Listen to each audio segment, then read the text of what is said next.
Hello everyone and welcome to the channel.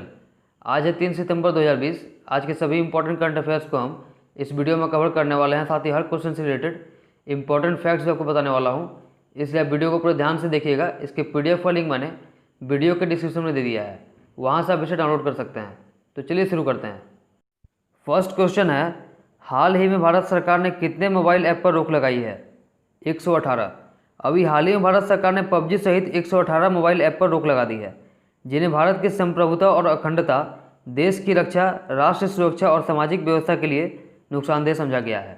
प्रतिबंधित mobile app में PUBG Mobile, Nordic Map, Livik, PUBG Mobile Lite, WeChat Work, WeChat Reading, Cyber Hunter, Life After और Warpath प्रमुख हैं। चलिए जानते हैं कि इन apps को भारत सरकार ने बैन क्यों किया है। इलेक्ट्रॉनिक्स और सूचना प्रौद्योगिकी मंत्रालय ने इन ऐप पर रोक लगाते हुए कहा है कि इनके बारे में विभिन्न स्रोतों से शिकायतें मिली थी कि एंड्रॉयड और आईओएस प्लेटफॉर्म्स पर मौजूद कुछ मोबाइल ऐप लोगों से जुड़ी सूचनाओं के साथ हेराफेरी कर रहे हैं और इसे लगातार देश से बाहर स्थित अपने सर्वर तक अवैध रूप से पहुंचा रहे हैं। इसलिए इन ऐप्स को भारत सरकार ने भारत में बैन कर दिया है। इससे पहले भी भारत सरकार ने 59 चाइनीज मोबाइल ऐप्स को भारत में बैन किया था। यहाँ से आप याद रखिए, वर्तमान में केंद्रीय सूचना और प्रौद्योगिकी मंत्री हैं श्री रविशंकर प्रसाद। नेक्स्ट क्वेश्चन पर चलते हैं। हाल ही में किस मंत्रालय ने कोविड-19 के बढ़ते प्रभाव को रोकने के लिए मानक संचालन प्रक्रिया एसओपी जारी की है? स्वास्थ्य मंत्रालय। अभी हाल ही में स्वास्थ्य मंत्रालय ने कोविड-19 के बढ़ते प्रभाव को रोकने के लिए मानक संचालन प्रक्रिया एसओपी जारी की है। जेनेरिक उपायों में सार्वजनिक स्वास्थ्य भी शामिल है, जिनका पालन किया जाना है। इन मानकों के अनुसार कम से कम 6 फीट की शारीरिक दूरी बनाए रखना, अनिवार्य रूप से मास्क पहनना, साबुन से हाथ धोना और सैनिटाइजर का उपयोग करना शामिल है। इसके तहत छींकते समय मुंह को कपड़े से ढकना जरूरी है। शारीरिक दूरी के मानदंडों को ध्यान में रखते हुए संस्थानों में परीक्षा के लिए बैठने की उचित व्यवस्था सुनिश्चित करने के लिए पर्याप्त कमरे की क्षमता होनी चाहिए। परीक्षा केंद्र में प्रवेश के समय परीक्षा की स्थिति और परीक्षार्थी स्वास्थ्य की स्थिति के बारे में स्व घोषणा भी प्रस्तुत करना है। यहाँ से आप याद रखिए, वर्तमान में केंद्रीय स्वास्थ्य मंत्री हैं डॉक्टर हर्षवर्धन। नेक्स्ट क्वेश्चन पर चलते हैं। हाल ही में विश्व नारियल दिवस कब मनाया गया? 2 सितंबर। प्रत्येक वर्ष 2 सितंबर को विश्व नारियल दिवस मनाया जाता है। नारियल की उपज को बढ़ाने के लिए जागरूकता पैदा करने के उद्देश्य से एशिया प्रशांत नारियल समुदाय द्वारा वर्ष 2009 से इसका आयोजन किया जाता है। यहाँ से आपसे एग्जाम में पूछा जा सकता है कि भारत के किस राज्य में नारियल का सबसे अधिक उत्पादन होता है? तो केरल। भारत के केरल राज्य में सबसे अधिक नारियल का उत्पादन होता है। नेक्स्ट क्वेश्चन पर चलते हैं। हिंदुस्तान शिपयार्ड लिमिटेड के नए सीएमडी कौन बने हैं? हेमंत खत्री। कमोडोर हेमंत खत्री सेवानिवृत्त ने आंध्र प्रदेश के विशाखापत्तनम में स्थित भारत सरकार स्वामित्व वाले रक्षा ship builder Hindustan shipyard limited HSL के अध्यक्ष और प्रबंध निदेशक के रूप में पदभार ग्रहण किया है। वह रियल एडमिरल एलवी शरद बाबू सेवानिवृत्त का स्थान लेंगे। इससे पहले हेमंत खत्री एचएसएल में रणनीतिक परियोजनाओं के निदेशक के रूप में सेवा दे रहे थे। बात की जाए हिंदुस्तान शिपयार्ड लिमिटेड की, तो इसकी स्थापना 22 जून 1941 को हुई थी और इसका मुख्यालय है विशाखापत्तनम, आंध्र प्रदेश में। नेक्स्ट क्वेश्चन पर चलते हैं। सीबीडीटी के अध्यक्ष के रूप में किसे 6 महीने का एक्सटेंशन मिला है? प्रमोद चंद्र मोदी।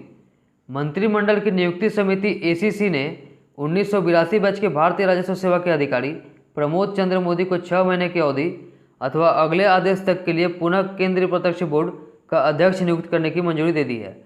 सीबीडीटी की अध्यक्षता इसके अध्यक्ष द्वारा की जाती है। इसमें अधिकतम 6 सदस्य हो सकते हैं। यह आयकर विभाग के लिए नीति तैयार करता है। बात की जाए सीबीडीटी की, तो इसकी फुल फॉर्म बनती है central board of direct taxes.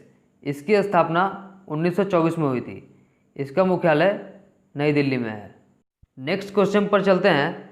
हाल ही में डीएससीआई ने किसके साथ मिलकर fraud and risk management in digital payment report जारी की है?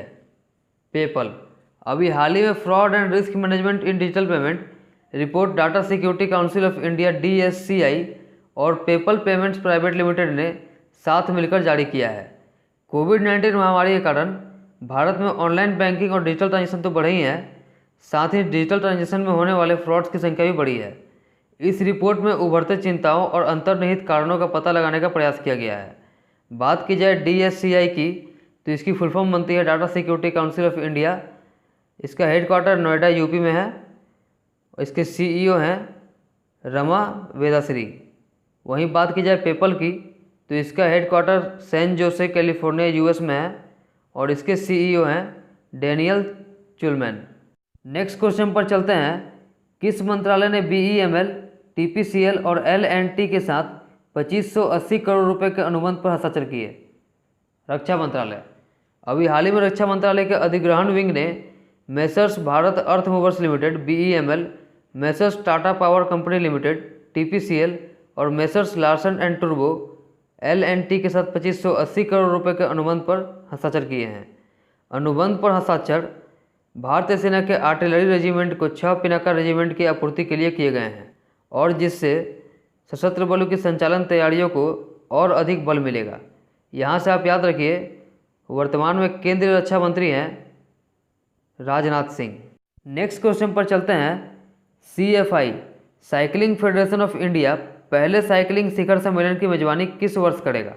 2021। Cycling federation of India CFI देश में साइकिल चलाने की संस्कृति को प्रोत्साहित करने के उद्देश्य से वर्ष 2021 में पहली बार साइकिलिंग शिखर सम्मेलन की मेजबानी करेगा। यह एक दिवसीय शिखर सम्मेलन साइकिलिंग की संस्कृति को बढ़ावा देने और नवोदित और पेशेवर साइकिल चालकों के साथ जानकारी का आदान प्रदान करने के लिए होगी। साइकिलिंग समिट 2021 की मेजबानी दिल्ली, मुंबई और बेंगलोर में की जाएगी। बात की जाए CFI की तो इसकी स्थापना 1946 में हुई थी। इसका मुख्यालय नई दिल्ली में है और इसके अध्यक्ष हैं परविंदर सिंह ढींडसा। नेक्स्ट क्वेश्चन पर चलते हैं। Press trust of India PTI के नए अध्यक्ष कौन बने हैं? अविक सरकार। एमेरिटस संपादक और आनंद बाजार ग्रुप ऑफ पब्लिकेशंस के उपाध्यक्ष अविक सरकार को press trust of India PTI का नया अध्यक्ष चुना गया है। वह पंजाब केसरी अखबार समूह के मुख्य संपादक विजय कुमार चोपड़ा की जगह लेंगे। बात की जाए अविक सरकार की तो अविक सरकार भारतीय पेंगुइन बुक्स, पेंगुइन इंडिया के संस्थापक प्रबंध निदेशक, बिजनेस स्टैंडर्ड के संस्थापक संपादक और ABP ग्रुप द्वारा 2003 में स्टार न्यूज के अधिग्रहण में महत्वपूर्ण भूमिका रही थी। बात की जाए PTI की तो इसकी स्थापना 27 अगस्त 1947 को हुई थी। इसका मुख्यालय नई दिल्ली में है। नेक्स्ट क्वेश्चन पर चलते हैं। हाल ही में BCCI द्वारा IPL का आधिकारिक भागीदार किसे बनाया गया है? CRED crate.